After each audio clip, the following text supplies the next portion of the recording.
Et coucou chers art journalistes, c'est Marie de l'âme du féminin. Aujourd'hui on va revenir sur les 10 croyances limitantes de l'art journal et de l'art journaling. Si tu ne connais pas encore bien cette pratique, c'est la création dans des carnets pour exprimer tous nos ressentis, tout ce qui nous traverse avec de la peinture, des couleurs, des matières, des textures, enfin bref, toutes les techniques qui sont à notre disposition. C'est vraiment nos limites et donc finalement, pour le moment, cette pratique, elle est peu connue. Elle est peu reconnue aussi. Et on a tendance à la pratiquer seule dans notre coin parce qu'on a beaucoup de croyances limitantes par rapport à cet art journal. Et là, je suis là pour dégommer tout ça et te donner des astuces pour rebondir par rapport à ces croyances. Croyance numéro 1. L'art journal n'est pas légitime dans le monde de l'art. Effectivement, quand on entend le mot art, on a tendance à l'associer à des tableaux, à des sculptures, à du cinéma, le grand art, voilà, à tout ce qui va être vraiment reconnu par nos pairs, qu'on voit dans des musées. Mais non, l'art ne se limite pas qu'à ça, et heureusement. Notre art journal n'est pas non plus que fait par des grands artistes qui vont s'exposer, qui vont se vendre ailleurs. Et en fait, en faisant quelques recherches, l'art journal, on peut le considérer comme un art brut. C'est le peintre Jean Dubuffet qui a décrit pour la première fois l'art brut. Donc l'art brut, c'est fait simplement par des personnes donc, qui utilisent des techniques genre aquarelle, peinture, calligraphie ou autre, de façon parfois mélangée entre elles, mais surtout sans avoir les apprentissages de beaux-arts qu'on peut avoir dans les grandes écoles, et qui le font de façon spontanée et de façon très introspective aussi, et quelque part sans se prendre la tête. Et c'est vraiment ça qu'on fait dans notre art journal. Donc si on te demande qu'est-ce qu'un art journal, tu peux répondre c'est de l'art brut. Enfin, est-ce qu'on peut exposer un art journal dans une galerie? Eh bien oui, j'ai déjà exposé des art journaux dans des galeries d'art, juste à titre d'exemple d'illustration en fait, et les gens, je peux te dire qu'ils ont pris un plaisir à feuilleter mes carnets et ils ont été très étonnés de tout ce qu'on pouvait faire en fait dans ce support. Donc oui, l'art journal est totalement légitime dans le monde artistique. Croyance numéro 2, je ne sais pas dessiner, donc je ne peux pas faire d'art journal. C'est faux. On pense qu'il faut vraiment savoir faire du dessin photographique, moi j'appelle ça du dessin photographique ou académique, pour créer dans un art journal. Eh bien pas du tout. On peut gribouiller dans un art journal, mais vraiment, j'ai vraiment fait des carnets où c'est que du gribouillage au bic. Il n'y a pas besoin de s'exprimer en faisant quelque chose de représentatif. Tu peux t'exprimer de toutes les façons qu'il existe, tout est ok dans un art journal. Et surtout, l'art abstrait et l'abstraction est la bienvenue dans le carnet, l'art journal. C'est reconnu, hein, sur le coup, on parle de légitimité juste avant, et c'est vraiment reconnu, l'art abstrait, comme une façon de s'exprimer, une façon d'extérioriser ses émotions et de les transmettre. Donc ça, c'est ok aussi, donc non, il n'est pas nécessaire de savoir dessiner de façon académique dans un art journal. Troisième croyance, l'art journal, ça prend du temps, et je manque de temps. Effectivement, on est d'accord, tout le monde a des journées de 24 heures. Et on peut penser que l'art journal, quand on commence, il faut 2 heures, 3 heures devant soi pour finir une page d'art journal. Alors je ne vais pas te dire le contraire, effectivement une page d'art journal, on peut le faire en 5 minutes comme on peut le faire en 3-4 heures, voire 10 heures de temps. Ça va dépendre de ta façon de t'exprimer, de tous les détails que tu as envie d'ajouter à ta création, et c'est ok. Par contre, le manque de temps n'est pas une problématique vraiment en soi. La première chose que je t'invite à faire, c'est de tracer un cercle et de faire un diagramme de ta journée. Tu considères que ce cercle, c'est 24 heures, c'est une journée. Et de séparer dans ce cercle, heure par heure, tout ce que tu fais, toutes les tâches que tu as, voire faire sur toute la semaine. Donc 7 cercles pour chaque jour de la semaine. Et là, l'idée, c'est d'être honnête avec toi et de voir combien de temps tu passes à chaque chose, chaque jour. Et je suis sûre que si tu regardes bien, il y a peut-être possibilité de diminuer la durée d'une de tes actions dans la semaine pour rajouter du temps pour ton art journal, pour ta création, pour ta créativité. Effectivement, on ne peut pas faire un cercle de 25 heures, c'est pas possible, c'est inhumain. Je te demande pas non plus de rogner sur ton temps de sommeil, parce que moi je suis une grosse dormeuse et clairement, la routine morning le matin où il faut se lever à 5 heures du mat, c'est vraiment pas pour moi. Par contre, je regarde beaucoup la télé. À un moment donné, j'aimais bien jouer aux jeux vidéo et donc j'ai diminué en fait ma part de jeux vidéo télé pour mettre un peu plus de part de création dans mes semaines et dans mes journées. Donc regarde là où tu peux moduler ce temps. Et la deuxième astuce que j'ai envie de te partager, c'est que oui, parfois on a envie de passer 2 heures et c'est pas possible parce que notre temporalité fait que parfois on a des enfants, on a quelqu'un de malade et on doit s'en occuper. C'est ok, ça peut se décaler sur parfois 3-4 mois. Par contre, on peut aussi se créer des instants flash de 5 à 10 minutes par jour et de le faire comme ça régulièrement. Et en fait, à la fin de notre semaine, 10 minutes par jour, ça fait 1 heure. Et en 1 heure, on a largement de quoi faire 1 à 2 pages d'art journal. Donc, l'idée, ça va être de morceler les étapes de création de ton art journal pour en faire que 5-10 minutes par jour. Et comme ça, tu crées quand même, ça te fait 4 pages dans le mois et c'est déjà énorme. 4e idée reçue, la peur du jugement des autres. Eh bien oui, comment on justifie aux autres ce qu'on est en train de faire dans son carnet? En général, il y a plein de petites voix intérieures qui vont nous dire c'est puéril, mais qu'est-ce que tu fais? L'art brut, de toute façon, il n'y a personne qui connaît. Tu les entends toi aussi ces petites voix, je suis sûre. Tout le monde les entend. L'idée, ça va être de les... Certes, on les entend, mais on les balaye, on les met de côté. Elles ne nous intéressent pas. Oui, il va y avoir du jugement, parce que les gens ne comprennent pas forcément autour de toi ce que tu es en train de faire dans ton carnet, et c'est ok. Mais j'allais dire, le pire juge qui puisse exister, c'est toi-même. Les 3/4 des voix sont intérieures, elles ne sont pas extérieures. Au pire, les gens ils disent ah bon ok je savais pas. Mais c'est rare qu'ils te disent vraiment frontalement c'est moche, ça sert à rien. Et encore on y reviendra. Mais voilà, déjà sois ok avec toi-même. Il y a des petites voix, c'est pas grave. C'est pas parfait et ça on va y revenir juste après. Mais la peur du jugement en fait c'est vraiment toi avec toi-même. Parce que ton carnet et la démarche d'art journaling c'est d'abord pour soi. Avec soi-même. Et il n'y a aucune obligation de montrer son carnet à qui que ce soit. On fait cet art-là pour soi-même au départ. Si tu te sens de montrer, c'est ok, tu montres. Et effectivement, là, tu vas peut-être t'exposer potentiellement au jugement de l'autre, mais sache que le jugement et la critique n'est pas toujours négative. Et tu vas peut-être perdre aussi ce côté de critique positive qui peut te retourner en gardant pour toi, mais ça, c'est ok, c'est à toi de voir. Et donc ne t'en fais pas pour ça, t'es pas obligé de partager, fais-le pour toi, garde dans ta bulle personnelle, secrète, si tu as peur de ce jugement. Et si tu as ces petites voix intérieures qui te disent tu ferais mieux de faire autre chose, et ben non, sache que ça te fait du bien l'art journal si tu le fais.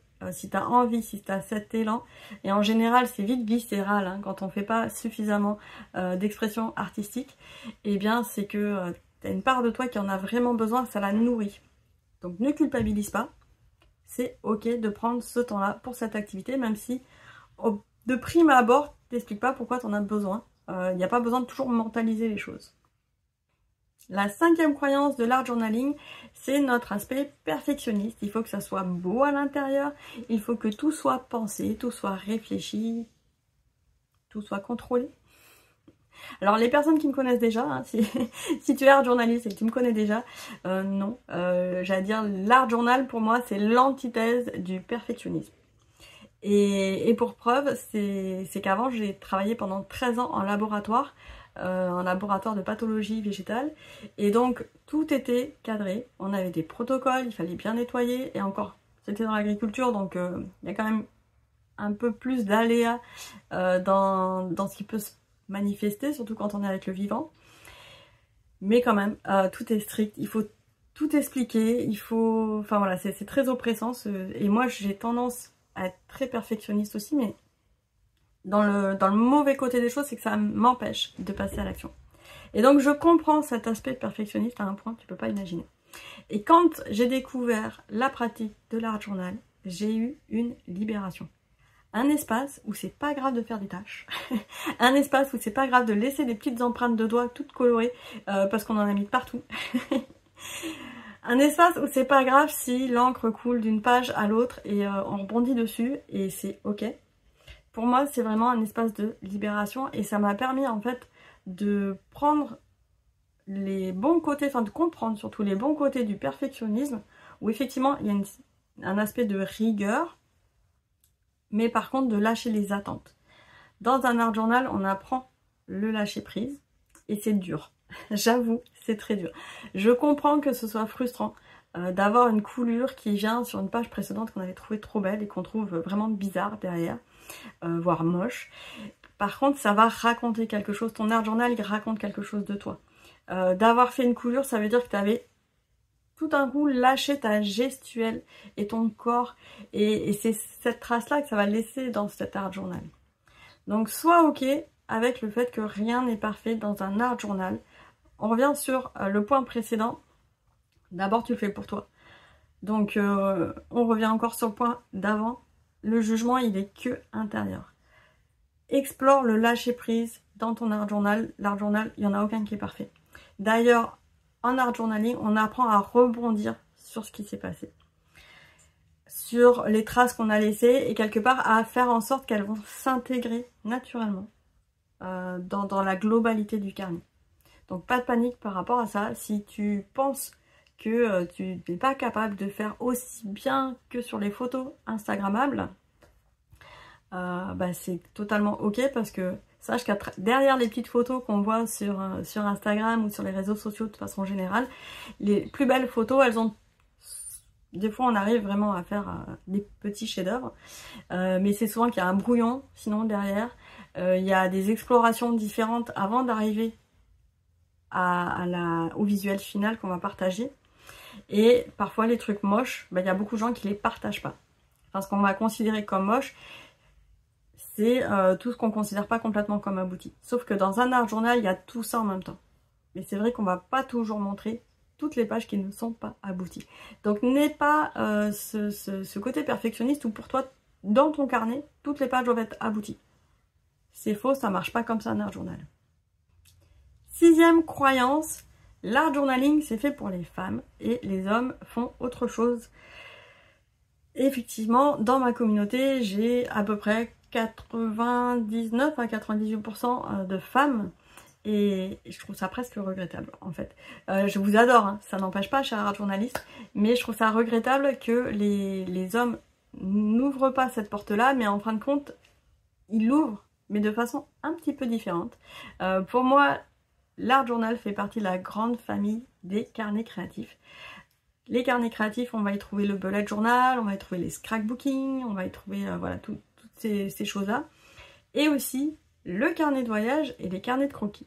Et bizarrement, quand on va dans les univers carnet de croquis, carnet de voyage, on trouve beaucoup plus de personnes de la gente masculine.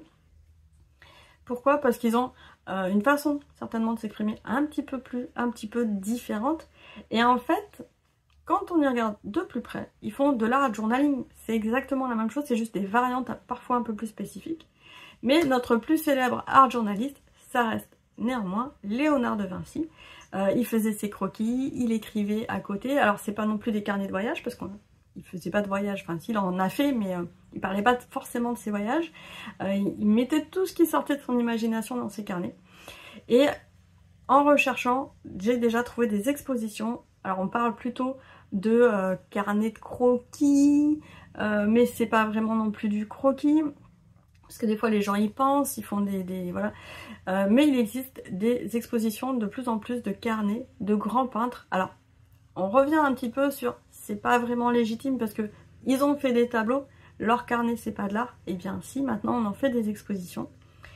Et je pense qu'en fait, petit à petit, on a des hommes qui commencent à s'y mettre et qui vont chercher aussi un petit peu plus de technique aussi. Mais non, l'art journal n'est pas que pour les femmes et les hommes sont les bienvenus dans cette pratique et je sais que vous excellez aussi quand vous vous y mettez et c'est enrichissant d'ailleurs parce qu'on a une façon de percevoir les choses différentes, il faut l'avouer, et c'est vraiment enrichissant de pouvoir échanger avec la jante masculine sur cette pratique. 7e croyance, l'art journal, c'est la même chose que le scrapbooking, à quelques petites choses près. Non. Alors moi j'ai commencé effectivement par le scrapbooking avant de me mettre à l'art journal.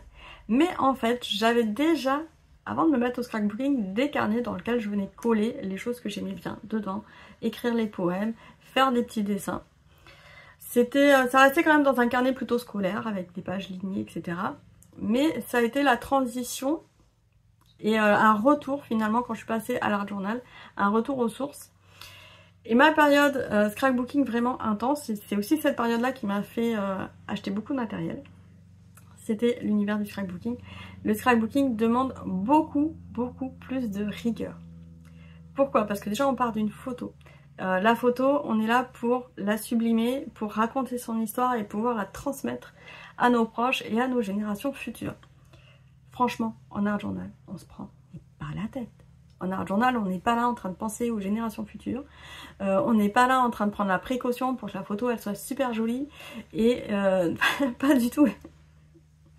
Donc ne confondons pas l'art journal avec le scrapbooking. Alors c'est vrai que j'ai tendance à dire, moi aussi, que l'art journal c'est du scrapbooking sans la photo. Mais il n'y a pas que ça. Donc déjà on se prend pas la tête. Ensuite, on n'a pas besoin d'autant de papier, de jolis embellissements, de choses comme ça.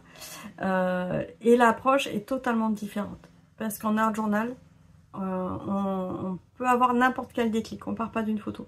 Le déclic de l'inspiration vient de nulle part et de partout en même temps. On peut des fois juste prendre le temps de faire un gribouillage sans lui donner de sens. Et puis parfois faire des projets plus construits. Donc l'art journal pour moi est beaucoup plus libre que le scrapbooking dans son espace et dans son esprit, dans son exécution. 8e croyance, l'art journal, ça n'a pas de sens. Effectivement, à quoi sert un art journal? Ce à quoi je répondrai, à quoi ça sert de courir après un ballon pour le taper? Oui, je parle bien du foot.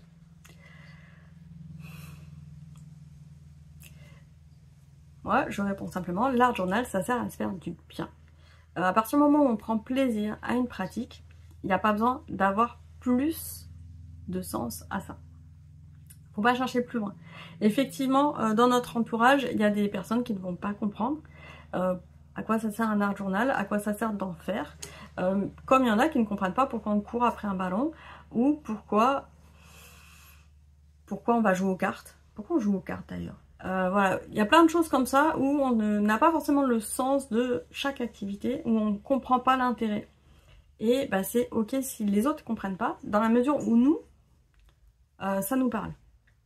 Donc si toi tu vois un intérêt de prendre un carnet avec des feuilles blanches et de faire des gribouillages dedans, de la peinture, de l'aquarelle, des dessins, des collages, c'est ok. Il n'y a pas besoin d'avoir plus de sens que ça pour pratiquer l'art journal. Enfin, on arrive à la 9e croyance, la croustillante. Pour pratiquer l'art journal, il me faut beaucoup de matériel, il me faut une tonne de matériel. Et j'ai pas d'argent, et je peux pas, et j'ai pas de place chez moi. Et comment je vais faire? Ouais, ça fait beaucoup. Ça, c'est quasiment la numéro 1 aussi des croyances limitantes qui ne nous permettent pas de créer dans l'art journal. Comme je te l'ai dit juste avant, tout mon matériel, je l'ai récupéré sur ma période de scrapbooking pour les 3 quarts. Parce que dans le scrapbooking, il faut des tampons, des pochoirs, de la peinture, des encres, des papiers, des machines de découpe. Voilà, je fais toute la liste. En art journal, on est beaucoup plus souple. On récupère aussi beaucoup de matière. Alors oui, on peut utiliser tout le matériel artistique, créatif à notre disposition. On peut, ce n'est pas une obligation. Donc si tu es plutôt aquarelle, eh bien prends juste quelques couleurs en aquarelle et fais ce que tu as à faire avec, les collages, les écritures. Et si tu es plutôt peinture acrylique, pareil, tu n'es pas obligé d'avoir de tampons, de pochoirs. Il faut savoir faire simple en fait. L'idée c'est d'avoir un support, plutôt voilà en forme de carnet, et je vais revenir vite fait sur les supports, et minimum un crayon. Avec un support et un crayon, on peut commencer son art journal. J'ai fait 2 carnets complets avec juste un stylo bic ou plusieurs, parce que j'avoue j'ai varié les couleurs quand même. Donc plusieurs couleurs et un support. Et avec ça j'ai rempli 2 carnets. Et j'ai même pas fini mes stylos bic, hein. Donc pour dire, le stylo bic c'est super rentable. Voilà, pour te dire, il n'y a pas besoin d'autant de matériel pour créer dans son art journal. Après, c'est vrai que la tentation est grande de faire de la collectionnite aiguë de matériel qu'on n'utilise jamais.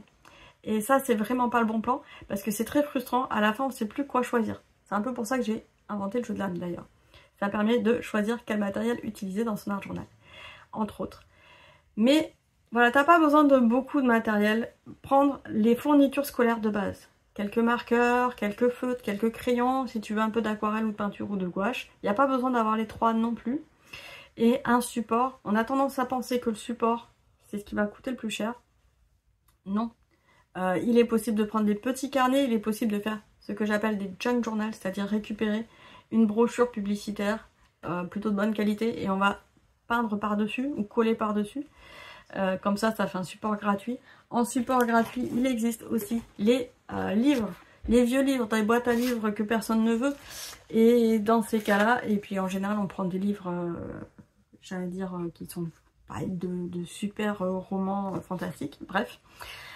Et là, ça va nous faire des supports de création tout pareil. Et dans l'absolu, voilà, je fais pas des choses très compliquées. Il n'y a pas besoin de faire des choses compliquées. Et ça fait beaucoup de pages. Et donc, on part de pas grand-chose. Et on s'éclate, on s'amuse, on s'exprime. Donc non, il n'y a pas besoin d'avoir une tonne de matériel pour commencer l'art journal. Je dirais même, c'est presque un frein, au final. Enfin, la dernière croyance limitante, ça va être un carnet, un art journal. Mais il y a trop de pages à l'intérieur, je ne pourrai jamais remplir toutes ces pages, j'en suis pas capable. On retombe un petit peu sur le jugement. Mais oui, effectivement, quand on voit ce genre de bouquin, on se dit « Ah, je vais jamais remplir tout ça, j'aurai jamais le temps.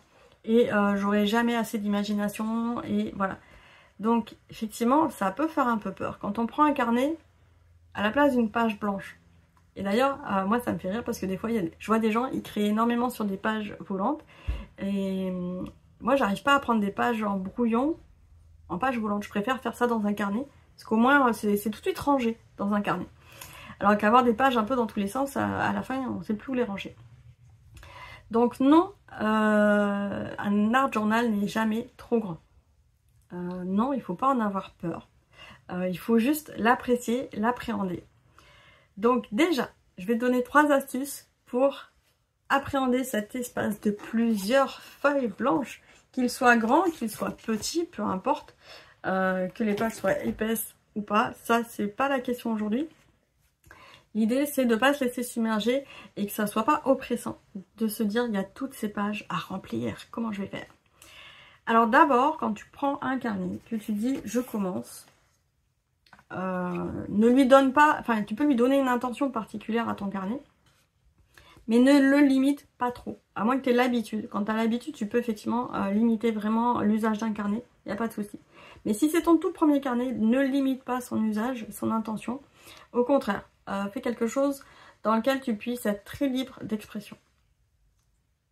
Et ne limite pas non plus la durée de vie de ce carnet. Moi j'ai des carnets, ça fait plusieurs années, je pense que je dois en avoir qui font bien 5-6 ans qui traînent, qui ne sont pas terminés. J'y reviens régulièrement, parfois par période. C'est ok pour moi. En fait là, toute la petite, tout le dessus là, c'est tous des carnets que j'ai commencé, j'ai pas fini encore. Voilà. Donc j'ai plus d'une dizaine de carnets qui sont en cours. Il y en a où c'est spécial citation, il y en a ils ont des pages particulières, il y en a c'est des formats différents. Donc s'autoriser à avoir plusieurs carnets aussi différents sans limite de temps. C'est ok d'en avoir un qui a été commencé il y a 10 ans et de revenir de temps en temps dedans. Et c'est ok aussi de ne pas finir son carnet. On n'est plus à l'école. En art journal, il y a le moins de règles possible. On n'est pas obligé de faire du beau, on n'est pas obligé d'utiliser les médiums, peinture, gouache et tout ça, comme on l'a appris ou comme c'est censé être bien à faire. On les utilise comme on veut, comme ça vient. Et donc notre art journal c'est pareil, enfin le carnet, le cahier, c'est pareil. On n'est pas à l'école, on n'est pas obligé de le finir. Et ça c'est un gage de liberté, mais juste énorme. On le commence, on n'est pas obligé de prendre les feuilles dans l'ordre. On le fait dans le désordre. Moi, il y a des fois où je fais pas attention, je prends mon carnet tac rapidement. Et une fois, c'est dans ce sens-là, et une autre fois, c'est dans ce sens-là. Je fais pas attention. Ce qui fait, ça m'arrive surtout dans les livres altérés. Et donc, dans ces cas-là, après, quand je feuillette, eh ben, je n'arrête pas de tourner mes pages dans tous les sens. Donc, des fois, je le prends en format paysage. Des fois, je le prends en format portrait. Et puis, parfois, c'est dans le mauvais sens. Et c'est OK. C'est vraiment un espace énorme de liberté où enlève le maximum de contraintes, enlève le maximum de jugement. Et tu vas voir que ce carnet est loin d'être trop grand, ou même ce livre de 200 pages, j'en ai déjà fini un, pour te dire. J'ai fait sur 2 ans quasiment, 2 ans et demi. Et ça s'est fait, en fait, étape par étape, parce que j'ai amené mon fils à la piscine, et pendant ce temps-là, il n'y avait que 45 minutes de battement. On peut pas rentrer chez soi, on peut pas faire grand chose. Et bien je me calais dans ma voiture avec mon carnet et j'ai gribouillé pendant 45 minutes, pendant 1 an, une fois par semaine, dans ce carnet-là, enfin dans ce livre altéré-là. Et ça m'a permis de le remplir sur à peu près 2 ans. Donc tout est possible. Tu vois qu'on arrive toujours à trouver du temps. Autorise-toi aussi à changer de technique d'une page sur l'autre, de varier les plaisirs. Si tu as commencé avec de l'aquarelle, tu en as marre de l'aquarelle, autorise-toi à ce que ton carnet il change d'intention en cours de création, en cours de remplissage. Enfin, ben voilà, plusieurs supports en même temps, c'est aussi l'idéal. Pourquoi plusieurs supports en même temps? Parce que là, j'ai un support, c'est le journal de Pi, tu peux le retrouver chaque lundi sur ma chaîne YouTube. Il a une intention particulière et un format particulier, j'aime bien le petit format pour le journal de Pi. Ici, je vais avoir un format un peu plus grand et sur des feuilles qui vont être très différentes en qualité avec ben voilà, déjà une écriture par-dessus, etc. Je vais avoir des formats A4. Je vais avoir aussi des junk journaux où je fais des petites thématiques dedans. Et de varier les supports, ça permet de renouveler sa créativité et pas de la bloquer sur « Ah, j'ai ça à finir et je pourrais pas le faire autre chose tant que j'aurais pas fini ». Et ça, il n'y a rien de pire pour éteindre sa créativité, pour l'étouffer en tout cas. Donc non, autorise-toi. Et c'est pas grave si tu prends de la place. Dans les carnets, on a beaucoup de place et c'est justement une façon de pouvoir s'autoriser à se prendre sa place. J'espère que ces croyances, tu vas pouvoir les surpasser. Moi, je sais que régulièrement, j'ai quand même ces croyances qui viennent me titiller à l'intérieur de moi. Et les identifier, c'est chouette parce que on se rend compte qu'il y a un petit peu de jugement. On se dit, bah tiens, ça va me demander de me réajuster aussi par rapport à ma pratique. Et d'avoir du répondant pour expliquer aux gens ce que je fais en face. Et d'être ok quand ils ne comprennent pas, parce que c'est normal. Moi, il y a des choses que je ne comprends pas dans la pratique des autres, dans leur pratique de loisirs ou culturelle. Et c'est ok aussi. Et c'est pas ça qui va m'empêcher de continuer à m'amuser dans mes carnets. N'hésite pas à me marquer en commentaire si ça te parle et quelles sont tes croyances qui t'ont le plus limité. Je te remercie d'avoir regardé cette vidéo jusqu'à la fin et on se retrouve très bientôt.